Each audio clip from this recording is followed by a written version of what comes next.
Terror strikes in the night when the excursion steamer Noronic, packed with sleeping passengers, is destroyed by fire at a Toronto, Canada pier. A few hours of horror, and then all that is left is a gutted, smoking hulk, consumed by flames which have trapped people below decks in their cabins or forced many of them to leap into the water. Most of the doomed passengers were from Cleveland and Detroit. 189 perish, with many missing and few identified. The survivor is still unnerved. I just wish that all the mothers who were on the boat with their children could be as fortunate as I am.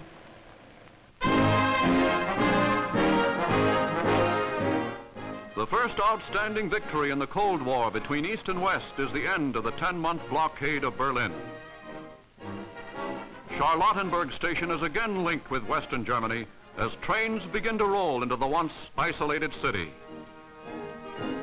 The steady stream of trucks start the movement of supplies, and though the magnificent American and British airlift had fed Berliners, they are no longer on short rations. Determined countermeasures force Russia to ease a dangerous situation.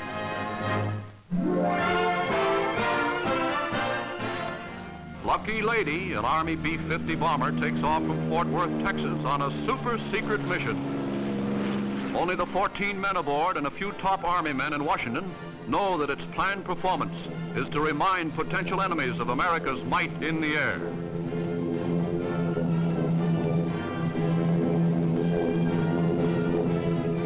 Dhahran in Saudi Arabia and the Philippines are two of 4 American bases that send aloft a B-29 flying tanker to refuel the globe-circling bomber.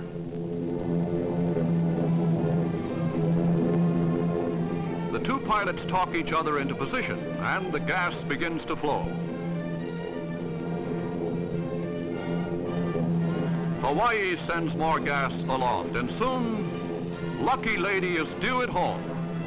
Mission almost accomplished, Fort Worth is alerted, and here she comes. 94-hour non-stop flight and a superb feat by her commander, pilot James Gallagher.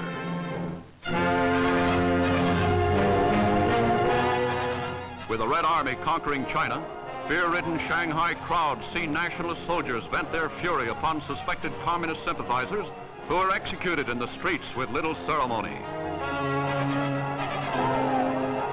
In a mood verging on panic, a crowd of 100,000 battled police to witness the executions as stark terror stalks the city. The end of all chance of democratic freedom approaches. The Red Army is at the gates. Communist shore batteries trap the British cruiser London in the Yangtze. 44 men are lost before she escapes to Shanghai, badly battered. Americans and British leave by every means possible. Some have to be carried aboard trains as the traditional open door in China is slammed shut. With a flat ultimatum from Red authorities, civil and military contingents depart to avoid clashes that could spark a third world war. Nuns who have spent their lives in religious teaching know that communism will not tolerate them. Shanghai becomes another red outpost. Philadelphia plays host to the 31st National Convention of the American Legion, led in parade by regular Army men honoring the victorious veterans of 2 world wars. The youngest drum majorette is an attraction, and though it's summer, Santa Claus comes from Indiana. A Minnesota post is costumed colorfully in a spectacle of more than 60,000 men and women marchers.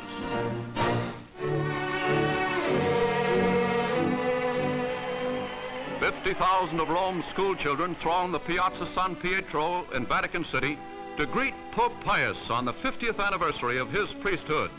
His Holiness is touched by their devotion and declares that it is among the children of today that his hopes lie for a world that will not destroy itself.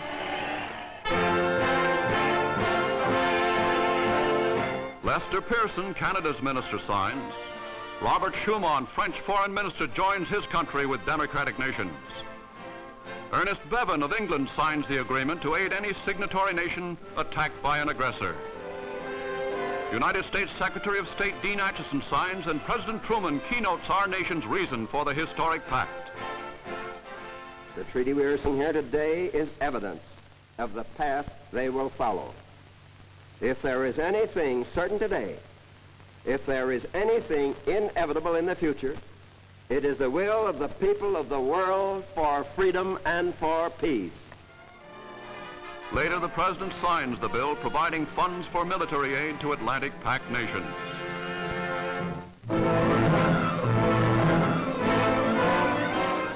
The crew of a rescue plane looks down in horror on scenes of devastation in Ecuador as violent earth shocks continue. Frightened people run aimlessly about. Others, numbed by terror, simply stand bewildered and helpless. 6,000 people perish, 25,000 are injured, 100,000 are homeless. In this ancient church, a priest was officiating at a children's mass, and now its granite walls are all but leveled. A grim search for injured is started as soon as nature's fury has abated, but it's difficult to evacuate hospital cases.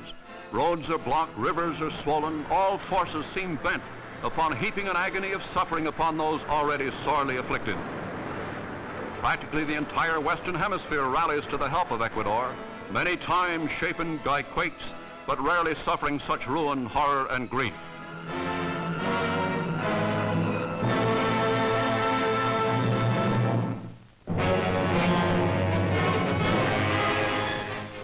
Suddenly erupting, one of the few active volcanoes of North America puts on a spectacular display that terrifies the people of this section of Mexico. Mount Paracutin sends up nature's fiery warning that beneath the Earth's surface there may still gather the forces for destruction to dwarf anything conceived by man. Only 4 years ago, this volcano wiped out a village and changed a fertile valley into a wasteland. Now a daring cameraman makes these films until heat drives him back and the volcano continues pouring forth molten rock from a witch's cauldron.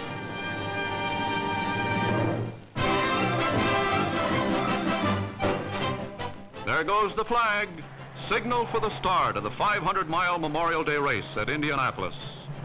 175,000 spectators see thrill after thrill as daredevil race drivers lose control of cars driven at breakneck speed and are out of the running.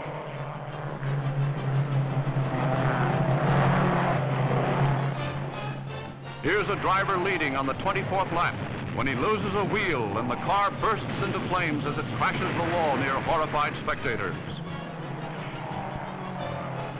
Other drivers cannot race through the wall of fire with possible wreckage beyond it.